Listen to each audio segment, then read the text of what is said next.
Hello, my lovelies. How's everybody today? Thank you and welcome back to my channel. Please comment, like, and subscribe. Make sure you hit that notification bell so you'll know the next new video that I post and upload. And also share. I want to at least try to get 1,000 you guys subscribers by the end of this year and grow my channel, because I do have a lot of good content that's going to come your way. Anyway, today we're going to talk about 5 tips for if you have individuals at home with disabilities. Okay, I worked in the education field. I work with special needs kids. I worked in a life skill department. I was a teacher assistant for about 5 years, and I learned a lot of different techniques to use on different types of disabilities with kids and young adults. So I'm coming to you today to share some of those tips with you. I'm going to give you 5 today, and then the next time I do a video talking about this, it'll be, different parts, part 1, part 2, part 3, part 4. Some information that will help you in this challenging time. I know due to this pandemic, people are stuck at home, and they do have kids that are home that are getting antsy, or with behaviors, or ADHD, or autistic, nonverbal. So I have some pointers that I'm going to share with you today in regards to helping keeping them busy or occupied, or some tips around the house that you can use. All right, so by all means, let's get right into it. Okay, my first tip is when you have kids with behaviors, or ADHD, or autistic, you have to keep them busy. Their mind have to stay busy.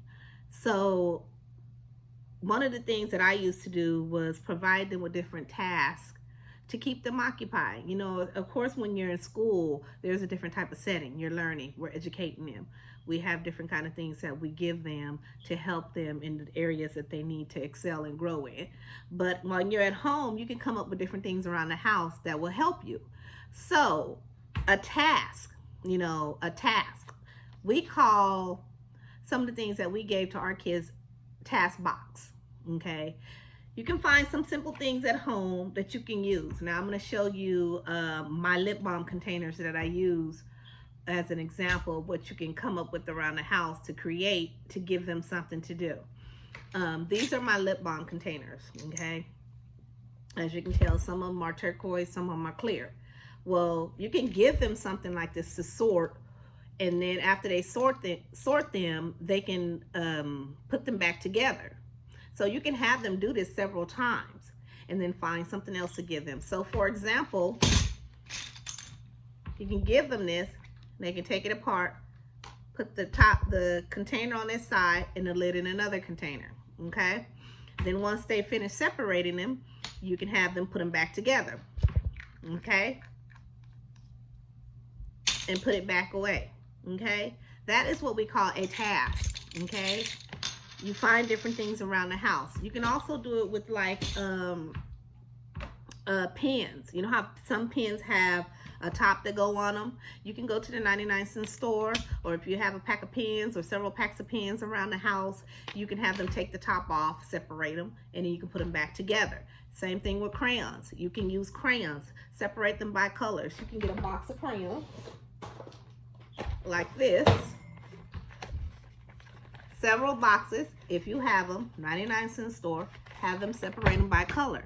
Once they separate them by color, you can have them put them back in the box, or you can have them sharpen them. Just keeping them busy is a simple thing that will occupy their mind and to have them focus and not getting into stuff that they have no business getting into at home. Okay, that's tip number 1. Another tip is around the house. Folding clothes, you guys. Folding clothes, vacuuming, say you need some tiles rearranged or fold in the closet, or sorted out from the old ones to the new ones. Watering plants. Believe it or not, kids love giving them something to do. It's a sense of responsibility. So they love for you to find them something to do and give it to them, and give them that opportunity to feel like they're doing something and they're needy and they're worthy, okay, which we already know they are, but this makes them proud, okay. So just little things around the house: wash dishes, straighten up the cabinets, organize your pantry.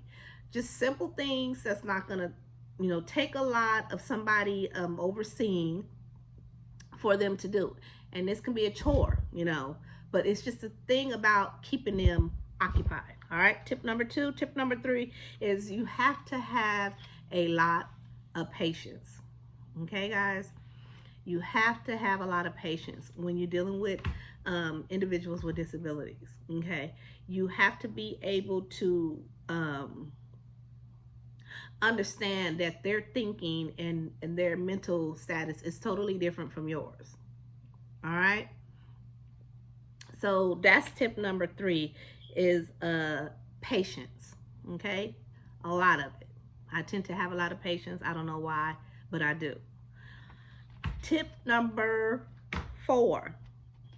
If you have a individual that is nonverbal, they can get very frustrated when they're trying to express themselves or get to communicate and not knowing how to without being able to speak. Okay, because some of you may have nonverbal, but also have can't walk, can't physically not able to use their limbs or their body to communicate. So you have to provide some kind of communication device, a board, so they can communicate. Imagine yourself, you have a stomach ache, for example, and because you can't not verbally speak to somebody to tell them that you have a stomach ache and you're in pain, but you can't communicate that. So my suggestion for that is create some kind of communication board for them, something like this, okay? And you ask them, how are you feeling today? Are you in pain? How are you feeling today? Are you happy today? Are you angry, mad? Are you sad and upset? This is called a communication board, you guys. And this is something that a nonverbal person would need to communicate, okay, to tell you what's going on with them. So get easy to make. Go to the dollar store, get some colored cardboard paper or just regular paper, laminated, cut some emojis out, Velcro them on a sheet, and it's something they can pull. You can point to if they can't use their limbs. You can point to, or they can point to if they can, but have some kind of communication device at home where they can tell you what's going on with them. Because, I can only imagine walking around with something wrong with me and not being able to express it or let somebody know what's going on. And I'm suffering, okay? So allow them with some kind of communication board, communication device, even if it's some recorder device, or something they can you can speak into, or they can, just something for them to communicate with. You guys know what I'm talking about. All right, so that's number 4. Provide the individual with some kind of communication device if they're nonverbal to communicate with. Sorry, guys. Sorry about that. I'm trying to get comfortable. Okay. Last but not least, tip number 5. Okay. If you have a individual that is aggressive, has behaviors,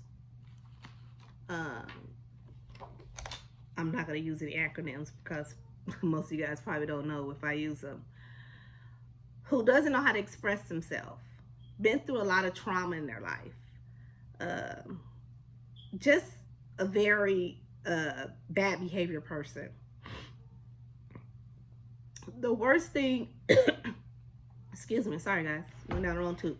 The worst thing that you can ever do is come off aggressive to them, okay? I used to tell my coworkers time and time again, when we have students who are have bad behaviors and are going through something, the worst thing you can do is come off very aggressive to them. So my suggestion to you is to let them vent, allow them the space and the time to get their frustration out. Let them yell, scream, whatever it is, in a safe area, so it doesn't provide any harm for anybody else who's around, or any objects or anything. You don't want them to get something and try to hurt somebody with, but just allow them that space and that time to get that aggression out, speak about whatever it is that's bothering them. And then once they calm down, then speak to them in a manner which you are very concerned. You want to try to figure out what's going on, how can you help them, and give them advice at that point, or list or try to have some kind of communication to see what the problem is between them.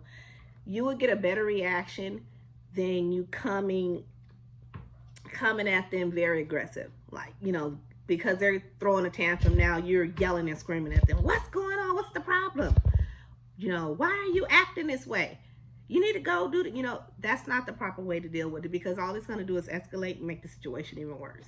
Okay, I used to get along with a lot of my students that had behavior issues because the way I approached them. And like I used to always tell my coworkers, what you give out is what you're going to get back. Okay, so you already know there's something going on. So the thing is to figure out what's going on, but you can't figure it out what's going on if you're being just as aggressive as they are. You know what I mean? Or coming at them at the wrong way. So that's tip number 5. Okay, you guys? You got to understand, these kids or these individuals have issues that no one can understand what they're going through unless you were in their shoes. So you got to have a lot of patience and be more understandable. I used to have this one little kid that I used to take babysit. And when he used to come to my house, I had no issues with him. Soon as he started to come over here, I made sure he understood the rules, what needs to be done, how things are ran in my house, and what he was and was not going to do. And once you, at the beginning, break that down to them and let them understand, this is not how this works here, this is how it's going to work, over here, then you'll get that respect and you'll get that understanding of how things are going to come out or how things are going to work between you and that individual. And they'll know for sure when they come in that house that, oh, she's not tolerating this mess, let me get my act right. Because let me tell y'all something, just because these individuals have disability does not mean that they're stupid. And a lot of people get that part messed up. They feel because these individuals have disabilities that they have to cater to them or baby them or treat them different than anybody else. No, you do now, honey. No, you don't. You do not treat them any different that you would. Sorry about that, guys. I was interrupted for a minute. But anyway, as I was saying, you don't treat them any different as you would treat a normal person, okay? A person without disabilities. That's the wrong way of dealing with the whole situation. Okay, you treat them just like you would treat a normal person, and you would teach them and raise them just the same, no difference. Because like I said, just because they have a disability doesn't mean that they're not capable of doing things just like a normal person. They just got to be taught a different way. That's all it is. They just got to be taught a different way, and it's going to take a little bit more effort to get there. That's it. So for you people out there that have kids or young adults or individuals with disabilities, stop babying them. That's not helping them, okay? You want to still teach them to be independent, okay? To be able to take care of themselves, because you're not going to be here forever. And the next person may not, who comes along, probably is not going to raise them or treat them like you did. Okay, so you got to treat them to be able to advocate for themselves and take care of themselves, and that's what we do as educators. Okay, we teach them how to stick up for themselves, take care of themselves, and advocate, you know, and be able to do the normal things, essential things on a daily basis for themselves. All right, so you parents out there, stop babying them, because once they get a certain age, you need to treat them just like you treat anybody else. It helps us out, okay? Anyway, so I hope you enjoyed this video. I know I was all over the place. I'm trying to think about certain things. There's so much I want to give out in regards to this, because this is a passion of mine. I love helping special individuals with disabilities. It brings me joy and satisfaction that I'm helping somebody and making sure they get the things that they need to be able to survive in this society, in this life, this day and age. All right, so like I said, once again, have a lot of, let's go over it again. 1, keep them busy. 2, you can find things around the house to occupy them if you don't have money or you can't afford to go buy stuff out, you know, to keep them busy. Find different things around the house. Like I said, if you got crayons, pencils, markers, erasers, just laundry, vacuum, help with the lawn, sorting out the cabinets, just different things around the house. You can take a bag of beans and have them sort beans all day long, guys. It's just that simple. Okay, it doesn't have to be nothing lavish. Step 3 is have a lot of patience. A lot of patience. Have to have a lot of patience, guys. Lots of patience. Allow them time to respond. Some of them take longer than others to respond when you're asking them something.